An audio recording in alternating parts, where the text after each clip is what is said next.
राष्ट्रपति चुनाव का मामला बीरबल की खिचड़ी बनता जा रहा है। इस मामले को लेकर के चर्चाएं तो खूब हो रही हैं, बैठकों का दौर भी जारी है। यहां तक कि सत्ता में बैठी भारतीय जनता पार्टी सत्ता में ही नहीं, विपक्ष में जो नेता हैं और दबंग नेता हैं, अलग अलग राज्यों के मुख्यमंत्री हैं, उनसे बात कर रही है।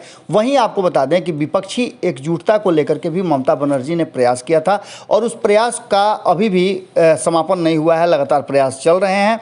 एक दौर की बैठक हो गई है। नाम की घोषणा को लेकर के अभी भी सहमति, एक राय नहीं बन पाई है। इन सब बातों को लेकर के भारतीय जनता पार्टी ने भी अभी फाइनल नहीं किया है कि उसके खेमे से राष्ट्रपति का उम्मीदवार कौन होगा। हालांकि राष्ट्रपति के चुनाव को लेकर के किसी भी तरह का कोई कंट्राडिक्शन नहीं हो, किसी तरह का कोई टकराव नहीं हो, इसका प्रयास भारतीय जनता पार्टी ने शुरू कर दिया है, लेकिन विपक्ष इसके लिए तैयार नहीं है।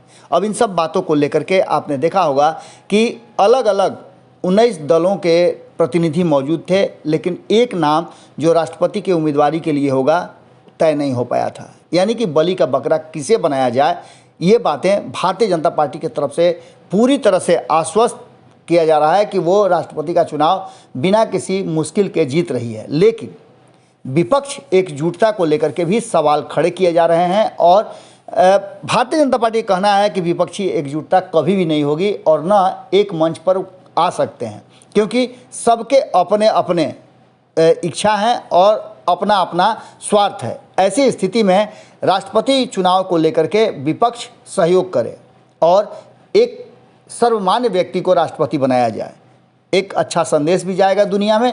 लेकिन इन सब बातों से इतर ममता बनर्जी के इस प्रयास में अब तक लालू प्रसाद की एंट्री नहीं हुई थी, लेकिन अचानक से लालू प्रसाद की एंट्री इस पूरे माहौल को दिलचस्प बनाती है। अब तक आपने देखा होगा कि कई दलों के नेता पहुंचे और कई ऐसे नेता हैं, कई ऐसे मुख्यमंत्री हैं, पूर्व मुख्यमंत्री हैं, कई वरिष्ठ नेता हैं जो इस मीटिंग से दूर रहे। इसके पीछे का रणनीति और कारण क्या था कि शायद इस पूरे मामले को लेकर के अपने अपने जो इच्छा है, स्वार्थ है, वो कहीं ना कहीं टकराव की स्थिति में आ सकता था। इन सब बातों को लेकर के आपने देखा कि अंततः कांग्रेस को भी इसमें शामिल किया गया और वाम दलों ने भी इस बैठक को, जो पहले से बहिष्कार कर रहे थे, वो भी अब पॉजिटिव नोट पे इस बैठक का हिस्सा बनने के लिए राजी हो गए थे। इन सारी बातों के बीच में जो चर्चाएं चल रही हैं कि इस बैठक को यदि कोई दिशा देनी है तो लालू प्रसाद का इसमें एंट्री बहुत ज़रूरी है। हालांकि लालू प्रसाद अस्वस्थ हैं, उसके बावजूद भी पटना में वो बेहतर स्वास्थ्य के लिए रुके हुए हैं और इसके बाद कहा जा रहा है कि वो सिंगापुर जाएंगे। लेकिन उससे पहले लालू प्रसाद राष्ट्रपति चुनाव में कौन उम्मीदवार होगा उस पर फाइनल मुहर लगाएंगे।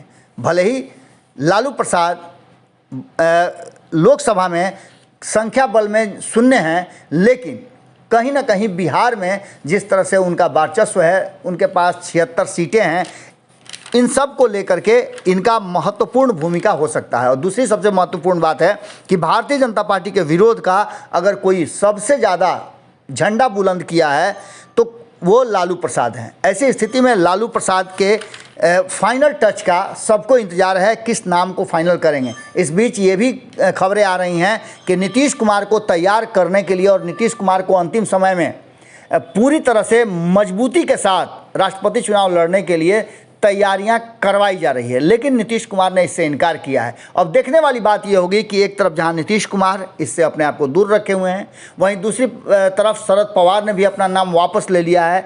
अब इसके बाद क्या नीतीश कुमार या कोई और कौन राष्ट्रपति का उम्मीदवार होगा, लालू प्रसाद तक बात आनी है और जो अंतिम नाम पर मुहर लगेगी उसका फाइनल कहीं ना कहीं लालू प्रसाद करेंगे। इसका सीधा सा मतलब है कि राष्ट्रपति चुनाव में लालू प्रसाद की एंट्री ने काफ़ी दिलचस्प बना दिया है राष्ट्रपति के चुनाव को। देखना होगा कि क्या कुछ निकल के सामने आता है और भारतीय जनता पार्टी के लिए कितनी मुश्किलें पैदा कर सकते हैं लालू प्रसाद। जुड़े रहिए भारत लाइव के साथ, खबरें अभी और भी हैं।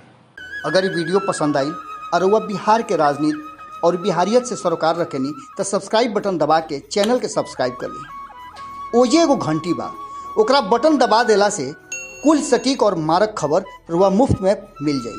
अगर रुआ पत्रकारिता के हमनी के नया प्रयोग में सहयोग कर चाहतानी तो ज्वाइन बटन दबा दी। पेटीएम नंबर नोट कर ली 9386816700। धन्यवाद।